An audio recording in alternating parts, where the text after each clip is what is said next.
Hello, if you're just joining, we're just waiting for everyone to get in and we'll start in a couple of minutes.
Okay, so we are a couple of minutes past, so I think I'll just start the introductions. There'll be some other people joining, I'm sure, in the next few minutes, but also the recording's going to be available, so that's available to people that are either late or can't join live. So welcome. Thank you very much for joining this webinar. I'm so excited to be talking to you about the White Rose Maths for GCSE textbooks with Collins. My name's Caroline Hamilton. I'm the Managing Director of White Rose Education. I'm also the series editor of these Collins Key Stage 4 textbooks alongside Ian Davis, and author and series editor of the Key Stage 3 textbooks as well, that I did with Ian as well.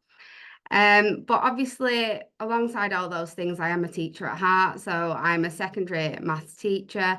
That's my background. And particularly as a teacher, my main passion was really working with low attaining students. I'd say that was my kind of speciality that really got me excited when I was in the classroom full time. I really enjoy working with students that maybe are a bit disengaged from maths, and just having high expectations of students that maybe have not had that in the past. So one of my favourite groups was a year 7 group I had that were bottom set group. So I know a lot of schools have moved to mixed attainment now in year 7, which is great. But at the time I had bottom set and they were fantastic and they did a lot better than expected when they had the opportunity to kind of build on things slowly and really get to grasp with some of the basic concepts. So I really enjoy working with students like that. Okay, so we'll get started. I'll go through the agenda for this evening. So first of all, I'm just going to talk a little bit about White Rose for those of you that maybe aren't as familiar with what we do. The approach that we take at secondary and the pedagogy that underpins the textbooks. So we're going to do a few little activities as well to showcase kind of our beliefs and rationale for how we approach maths education. And then we're going to look at the structure of the Collins textbooks. So I'm so excited to show you what they look like, and hopefully you've got some questions as well, and I'll be able to answer those. So we've got a bit of a Q&A at the end. The chat will be monitored as well, though, through this. So if anything's on your mind throughout the session, pop it in the chat and we'll either answer it straight away or at the end for you as well. So a little bit about White Rose Maths. I want to share our vision with you, which is world-class education for everyone, everywhere. We're really on a mission to improve maths globally. We're really passionate about it, and the long-term goal is to just make sure that every single child has access to top quality education in terms of teaching, resources, and everything they need to succeed with maths and now science, because we've gone into science as well, which is exciting. But today we're talking about maths, so I'll stick with that. And what we do is our main thing is that we have 3 detailed schemes of learning, and these now span from nursery all the way up to post-16. And these provide teachers with guidance and high quality exemplar questions, things to do in the classroom to really help create these amazing maths lessons for every single student. And all of them support the research-based mastery approach to teaching mathematics. We've got a wide reach, so about 80 to 90% of primary schools in England use our schemes, and around 50% of secondary schools as well. So there's a lot of schools using these free schemes of learning and have really bought into that mastery approach and basically teaching for understanding, which we're so passionate about in maths. We also have a low-cost premium offering, again, that percentage that I talked about a moment ago. All those schools also buy into this as well. So this supports that free scheme of learning with adaptable teaching slides, worksheets, starters, videos, lots of fluency and reasoning and problem-solving questions. We've got pre-exam workshops, assessments, and workbooks as well. So we've got a lot there to help teachers and students really get to grips with maths all the way from nursery up to post-16. But another thing that I love is that we partner with experts like Collins as well. So we want to make sure that we provide full solutions for schools and teachers, and Collins are much better at providing textbooks than us. So I'm happy to do the content and then hand over to get these beautiful books that can be used in classrooms all over the world. So this series is a really exciting series. We've got our Key Stage 3 books that are already out, and today we're going to look deeper into the GCSE books. So we'll come on to that in a moment. I'm really excited to show you inside of those books. And then finally, we're really passionate about training as well and school development. So there's a few things I'm obviously only going to be able to touch on today because it's quite a short webinar, but if you're really interested and want to know more about some of the things that we look at and you're unsure, do feel free to reach out, because we provide training face-to-face, either by going to your school or doing it centrally. And then we have online webinars, and we also have some pre-recorded on-demand videos as well. And all our training is very much about a mastery approach to teaching mathematics and teaching for understanding for students. Okay, so let's go a little bit deeper into what our approach is. This will come through all our content, but also obviously all the content that we've done with Collins as well. So everything will come through the textbooks that I'm going to talk about now. So we do have a small steps approach to learning. So what we've done is we've looked at the national curriculum, and we've really tried to break that down into coherent small steps of learning to make sure that students cover absolutely everything. There's nothing left to chance. And you can see here, this is an example from year 7. So it's on solving equations, but first of all, we're identifying if they can understand what like and unlike terms are. Then they're going to collect some like terms, solving one-step equations, but only looking at addition and subtraction.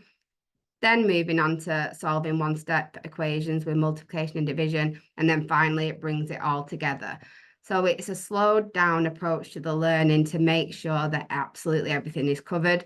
Probably not in the last few years, but I know when I first started teaching, when I was doing my early years of teaching, I would often just jump straight into step 5, and I wouldn't do that step-by-step approach and then find that I'd have some misconceptions I had to go and deal with later. So this really helps build understanding in a coherent way for students. The next really key thing about our approach is concrete, pictorial, abstract approach. So using concrete manipulatives such as cubes, counters, algebra tiles, then moving on to something pictorial like a bar model or just drawing a diagram. And finally, we've got abstract. So here, 4D plus 3, that is represented in all these different ways. It's important that this doesn't have to necessarily be done in order. So you don't have to use concrete materials and then you need to bring it into a diagram and then you need to work in the abstract. These can flow depending on what you're doing and depending on what you're trying to get out of a particular concept that you're teaching as well. So we're really passionate about the concrete pictorial abstract approach, and you will see that this comes through the textbooks, which is really exciting. I did want to share, well, I wanted to hear from you now, really, because this tends to vary depending on where I am and who I'm talking to. So I'm really interested in if you've used concrete manipulatives in the secondary classroom, and if yes, which ones. So if you wouldn't mind popping into the chat if you've ever used any with your students in a secondary classroom, that'd be great.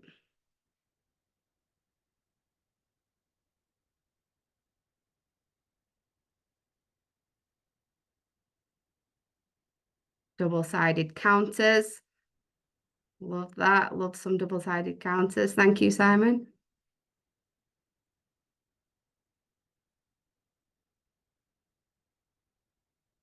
No more. So maybe there's not many actually been used yet in the classroom.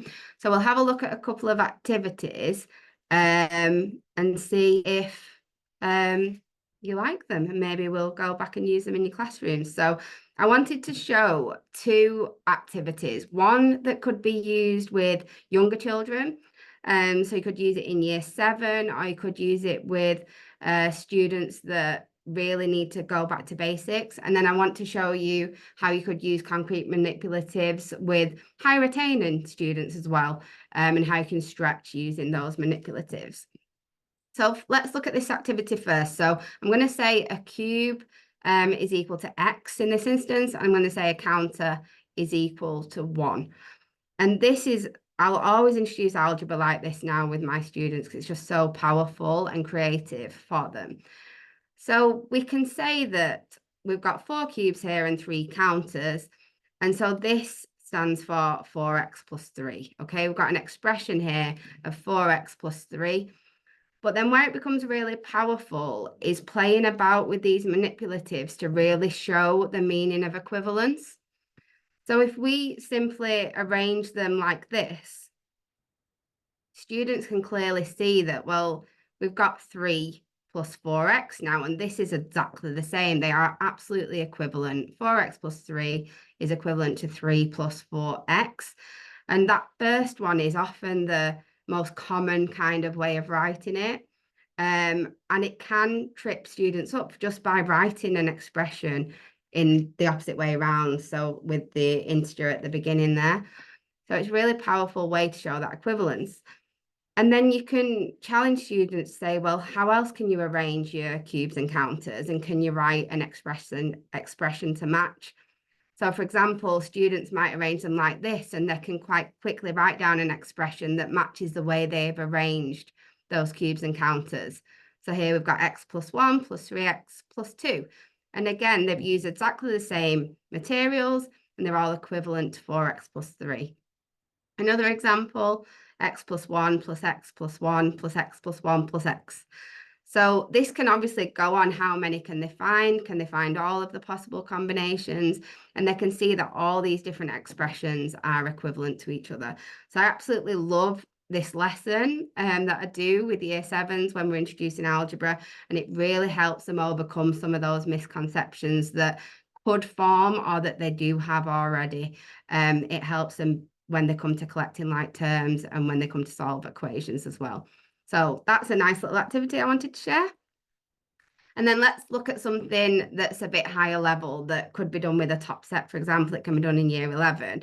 And for this example, we're going to use algebra tiles.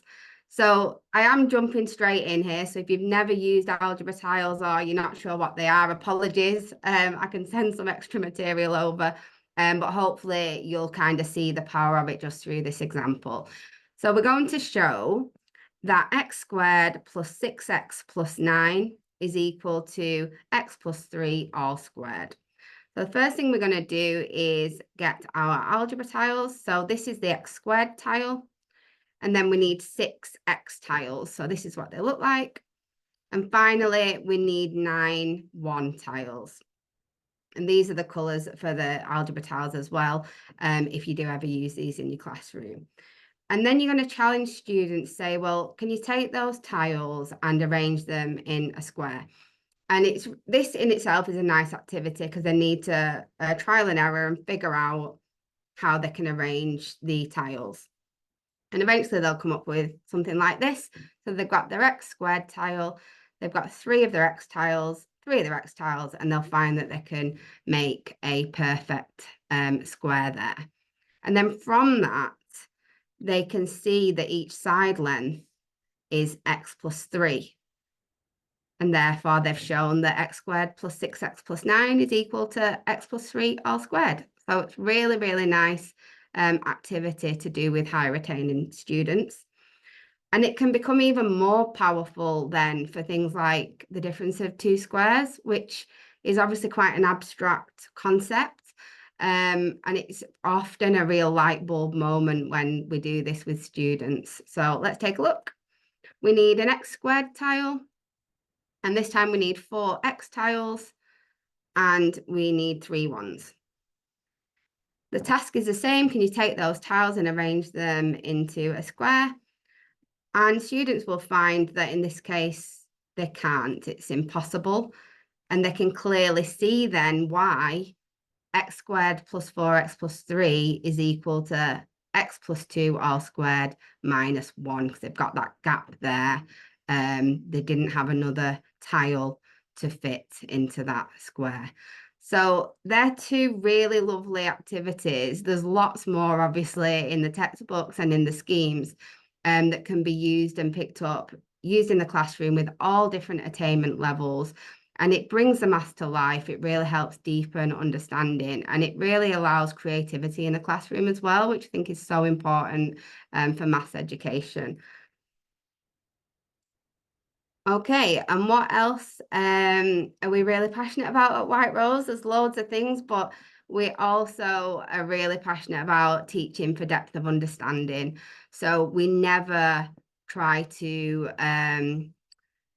skim over content, and we would never suggest any tricks. There's lots of mathematical tricks out there, shortcuts, but we're aiming for students to be lifelong learners in maths, so we need to prepare them for that at all levels. So we're always looking to teach for understanding and depth. And I just wanted to share this question with you from our content as well. I'll give you a few minutes to have a read and have a think about why that is an interesting question and why that would create a deep understanding. So I'll just give a few minutes, and if you've got any comments, feel free to add to the chat, but also you don't have to.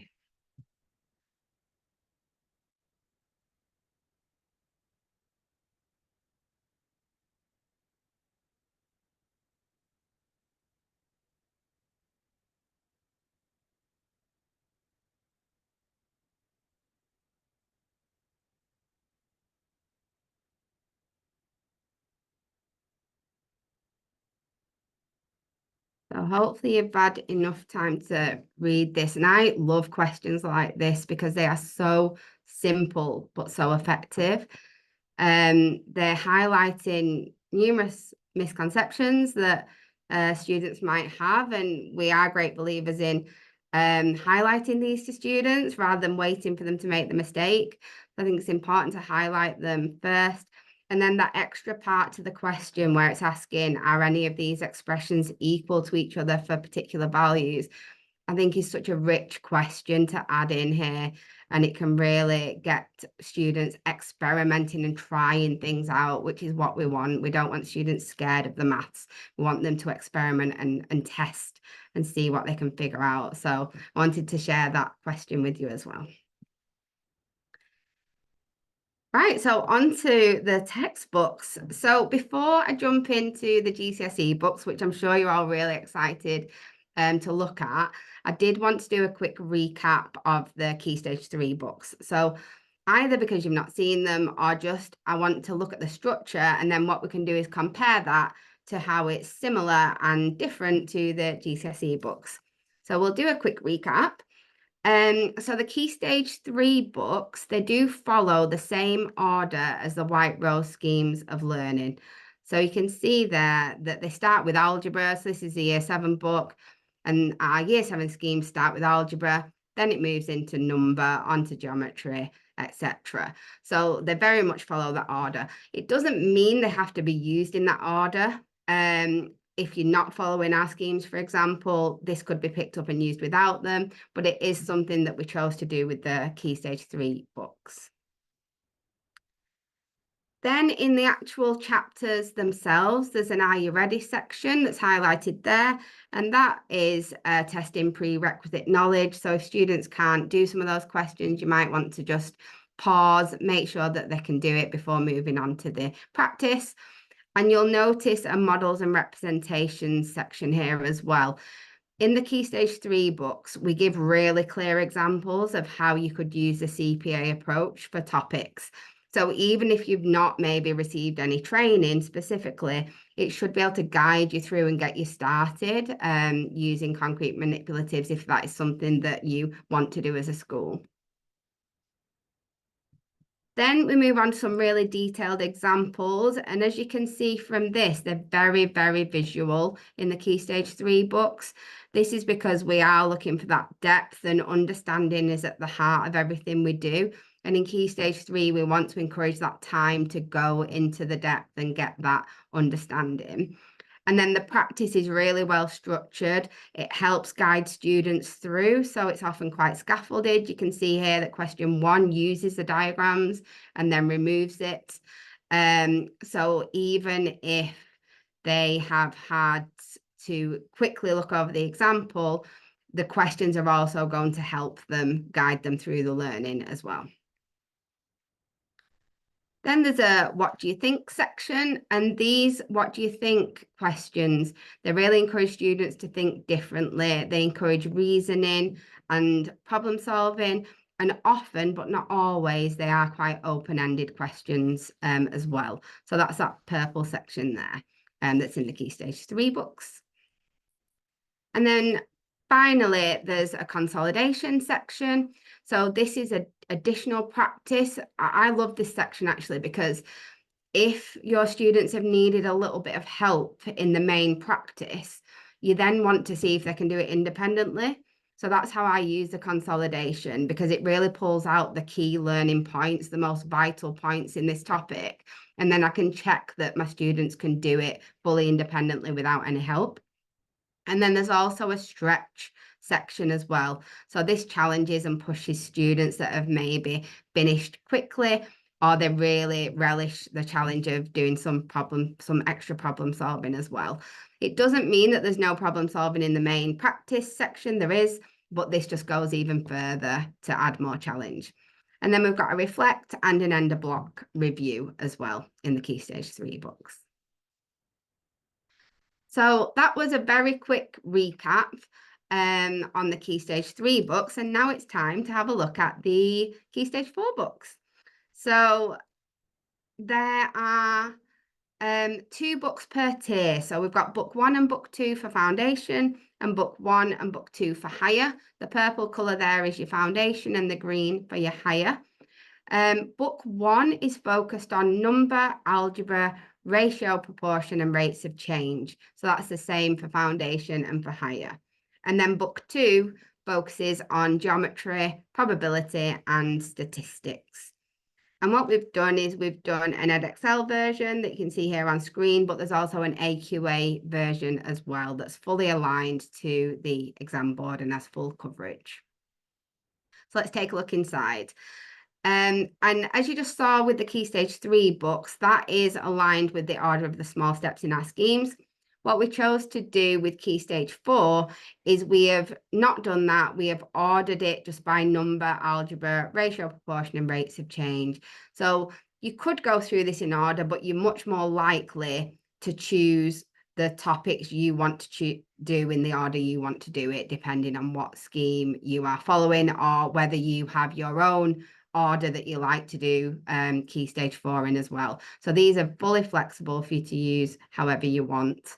And I think I want to highlight this now because I'm really excited about this feature, but where these dots are coming up, these are exam practice sections. So after every single block, there's some exam questions. And then where you can see the pink dots, they also have an end of strand double page spread of exam practice as well. So I think this is really important at this stage to make sure students can gauge where they are and how they're feeling and how much they've retained of the learning that they've done. I'm really excited about that, and we'll have a look in a little minute. Then looking further inside, we've still got the Are You Ready section. So just like Key Stage 3, it's really important to make sure your students are ready to do the chapter. And I actually love this Are You Ready set of questions. The topic is linear equations. And you can see here, these 3 questions are going to be perfect to check that they're ready to solve equations. So our first question there is checking inverse operations. So just checking that they understand what the inverse of -5 is and what the inverse of +5 is. And then question 2 is doing some substitution, which again is great because we want students to naturally check their answers when they've solved an equation, go back and plug it in and check that it's going to work. And then I love question 3 as well, because it's really the application there of equations. So think of a number, multiply it by 5, and the result is 35. What was the number they were thinking of? And that's just a really nice way to get students thinking about an equation in a context that's really familiar and understandable. Then you'll find some free text, and this is where it gets a little bit different to the Key Stage 3 books, because what we've chosen to do, rather than have lots of models and images through all the examples in the Key Stage 4 books, we pull things out where we think it's particularly powerful. So in this case, bar models are very powerful for solving equations, for helping students understand.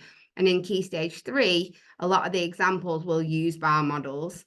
But what we wanted to do in Key Stage 4 is highlight it. But as you can see, when you go into the examples, these are much cleaner and much more abstract now at this stage in Key Stage 4. So we're using methods that promote understanding. We're using here the balancing method with inverse, but we're not also side by side using the bar models. If you did want some examples like that, then you can dip into the Key Stage 3 books, but we chose to not do it heavily in the Key Stage 4 books. Then there's an optional section here, again, that I love. It's really useful as a teacher, of using your calculator. Obviously, we know how important calculator use is, and we want to highlight little tips for students where we can. So there's some simple ones like this. It's just highlighting how to use the power button. And again, here highlighting that a fraction is a division, and they can type that in and convert a fraction to a decimal really easily if they're allowed to use a calculator. And then there's some more in-depth examples here. So not all teachers even know about this calculator tip, but this is a great one for graph work. So you can use your calculator to generate your table of values when you are working with graphs. So little tips like this are great for students, but also great for teachers.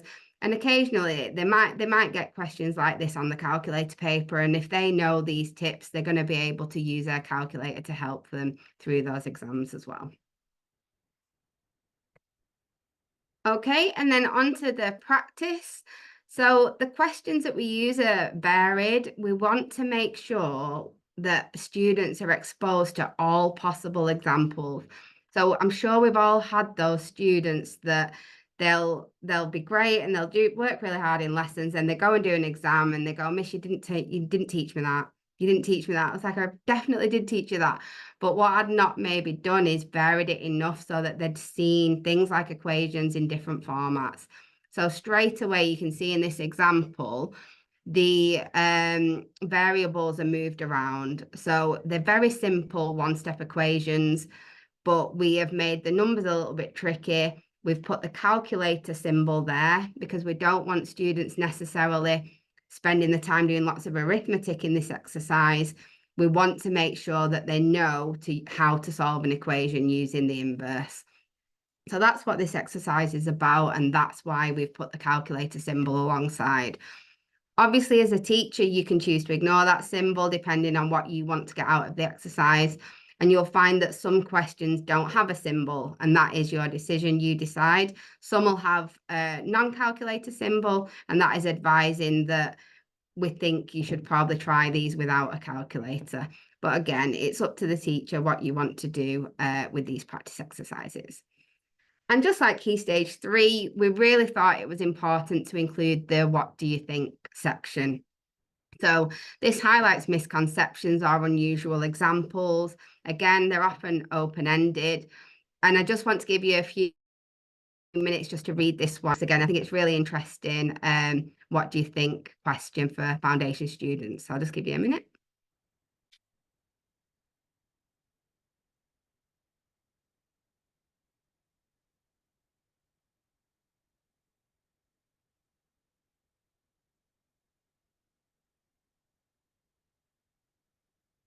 I really love that question one where we're highlighting 0 and 1. It can often really trip students up when that comes up. So yeah, love these questions for students. Okay, and then moving on to the section I talked about earlier is the exam practice. So we've put together an end of block exam practice. There's different grade bands. So you can see here we've got questions that are grades 1 to 3, and then questions that are aimed at grades 3 to 5. So this will be great for students to see the format that they're going to be faced with in the exam and help them gauge where they are, how are they doing, how much can they answer, and do they need to do a bit more revision or go over a few things. So I think these are going to be really, really valuable in the classroom. And then moving on to the end of strand, as I mentioned as well at the beginning, there's a double page spread here. And again, you can see there's questions for all attainment levels. You've got bands 1 to 3 again, and bands 3 to 5. And what we have managed to do, even with topics that are quite at the top end, for example, of foundation. So thinking of one off the top of my head, we've got quadratic graphs. We've still managed to include some questions in the band of 1 to 3, because what we've done there is we've pulled in any prerequisite knowledge that they might have, so that every student feels that they can have a go at these exam questions and see how they're doing on that particular strand of mathematics. So I hope you enjoyed seeing inside those books. I'm really, really excited about them. And now it's really time just for any questions that you've got. A big thank you. And there's been some links in the chat. But yeah, please ask any questions. I don't think you can unmute, so I need to go in the chat. But I'll stay here and see if anything comes through. If not, have a lovely, lovely evening. And thanks so much for your time.